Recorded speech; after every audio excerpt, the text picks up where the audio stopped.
पूरे दिन रात न्यूज। अब सच बिकेगा नहीं, दिखेगा। राजस्थान आवासन मंडल की भूमाफियाओं के साथ मिलीभगत कर गांव के सरकारी स्कूल, सरकारी अस्पताल, सरकारी पार्षद कार्यालय तथा 70 वर्ष पूर्व जवाहरलाल नेहरू द्वारा बसाए गए गांव की आबादी जो पंचायत समिति के पट्टे पर बसी हुई है को अतिक्रमण बता औने पौने दामों में खरीदकर भूमाफियाओं द्वारा हाउसिंग बोर्ड को सरेंडर कर मोटा मुनाफा कमाने के खिलाफ जांच कर कार्रवाई करने की मांग को लेकर चल रहा अनशन आज छठे दिन भी जारी रहा। 6 दिन होने के बावजूद अभी तक प्रशासन का कोई अधिकारी बात सुनने और मदद करने नहीं आया है। ऐसे में अब अनशन को और अधिक व्यापक और असरदार बनाया जा रहा है। इसी कड़ी में आज गांव की सैकड़ों महिलाओं ने अनशन स्थल के नज़दीक बीच सड़क पर चूल्हा जलाकर भोजन बनाकर विरोध प्रकट किया। आज पूर्व IAS तथा राष्ट्रीय अध्यक्ष अखिल भारतीय रैगर महासभा BL नवल, कांग्रेस नेता करण सिंह खाचरियावास, राजस्थान यूनिवर्सिटी की पूर्व छात्र अध्यक्ष पूजा वर्मा, स्थानीय पार्षद छोटू राम मीणा, दिनेश वर्मा, प्रदेश मीडिया प्रभारी SC/ST मोर्चा भाजपा, वार्ड पार्षद नवल किशोर धनवाड़िया आदि लोगों ने अपने समर्थकों के साथ अनशन में शामिल होकर गांववासियों का समर्थन किया। आज सरकार उसमें क्या करने जा रही है, क्यों एक्विजिशन में ले रही है? सरकार के द्वारा दिया हुआ फैसला सरकार खुद और अफसरशाही बदलती रहती है, नौकरशाही, इसलिए प्रजातंत्र नष्ट होता नजर आ रहा है मुझे अभी वर्तमान में। पहले बात तो सरकार को पट्टे देने होंगे, क्यों ये प्रजातंत्र है। यहाँ पे किसी की सरकार के कहने आज यहाँ विकास क्या विकास हो गया?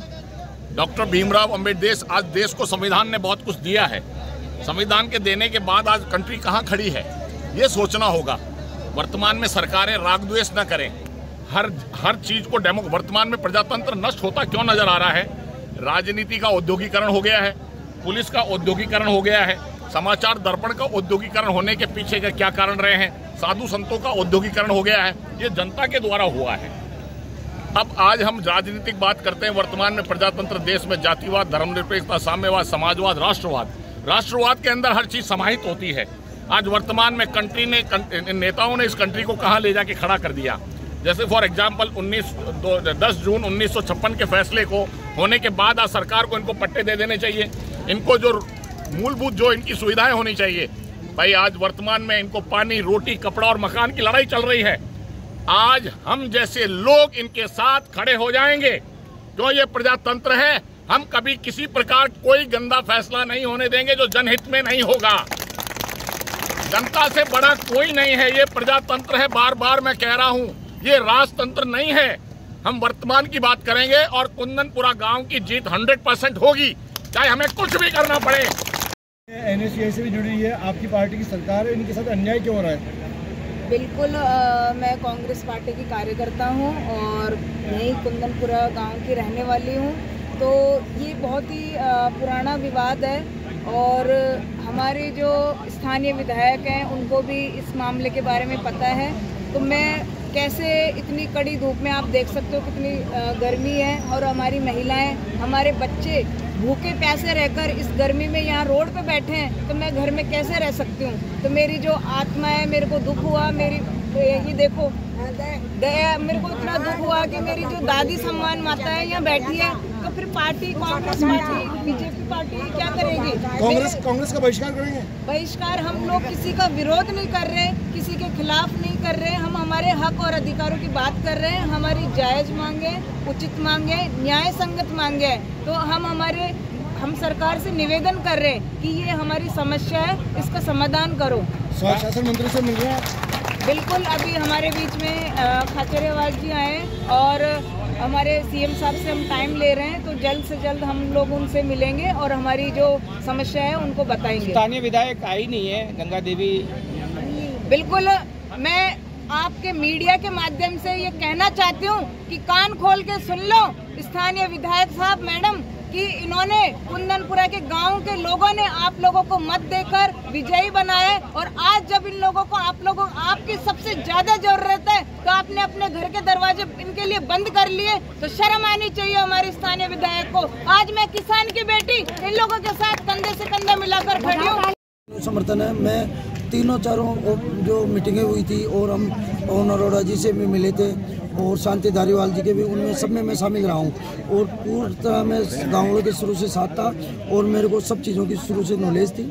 और ये गांव जो 1956 में बसा था उस टाइम एक तो कुंदनपुरा और एक कुंदन नगर, 2 सांगानेर तहसील में गांव बसाए गए थे जो सिस्टम से गवर्नमेंट ने बसाए थे।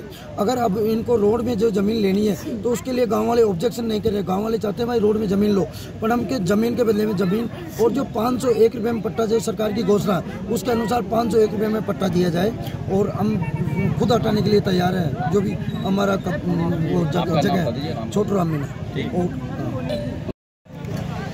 एक आदर्श गांव के रूप में बसा हुआ है और उस वक्त में मेरे पास में एक अभी डॉक्यूमेंट है, संपूर्णानंद जी मुख्यमंत्री थे।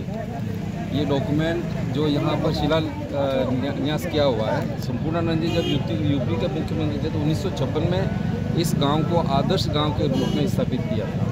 और जब ये बसा था तो उसमें सिर्फ रेगड़ समाज के ही लोगों को 1991 में पट्टा दिया। आज की तारीख में रेवेन्यू रिकॉर्ड के अंदर ये गैर मुमकिन आबादी है और गैर मुमकिन आबादी की जो अधिकारिता है जो उसका होता है ग्राम पंचायत होती है। तो जब ये ग्राम बसा था तो उस वक्त में ग्राम पंचायत थी और ग्राम पंचायत ने 1991 के अंदर लगभग 60 परिवारों को पट्टे दिए थे। तो ये लोग अतिक्रमी नहीं है, ये लोग अपने मन से नहीं बसे हुए हैं, ये लोग जबरदस्ती आके कोई सरकारी ज़मीन पे कब्जा नहीं किया हुआ है। राज्य सरकार और ये मैं आपको ये निवेदन कर रहा हूँ कि ये इनको अधिकृत रूप से सरकार ने बसाया है। इसके बाद में जब ये ग्राम पंचायत यूआईटी में चली गई, ये नगर निगम में चली गई और उसके बाद में इसको हाउसिंग बोर्ड के अंदर इसको दे दिया। तो हाउसिंग बोर्ड ने ये जो बड़ा रास्ता निकल रहा है उसके लिए एक्विजिशन का काम कर रही है। एक्विजिशन का काम करे कोई अड़चन नहीं है क्योंकि ये सब लोगों की सुविधा के लिए है। तो ये जो एरिया इस सड़क के अंदर आ रहा है उसको अभी ये खाली करवाना चाह रहे हैं, लेकिन सरकार की तरफ से ग्राम पंचायत की तरफ से जब पट्टे मिले हुए हैं और सरकार ने ये व्यवस्था कर रखी है कि भाई जो अधिकृत रूप से बैठा है तो उसको अगर विस्थापित करेंगे तो या तो उनको ज़मीन के बदले ज़मीन देंगे या फिर एक्विजिशन के अंदर उनको जितना उनका मुआवजा बनता है वो देंगे। अब जब एक्विजिशन हुआ तो